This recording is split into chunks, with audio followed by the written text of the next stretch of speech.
Good morning. This is the Evangelho Vineyard in Contra Costa County, and we were planning on picking this yesterday, but things slowed down enough in the last 2 weeks that we've pushed it off.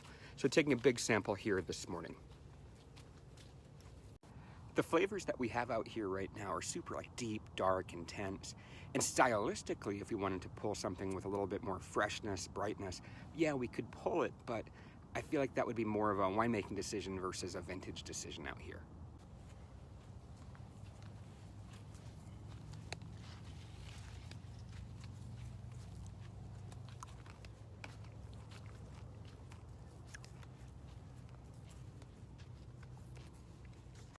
It's supposed to warm up a little bit out here this weekend, so maybe getting to the low 90s.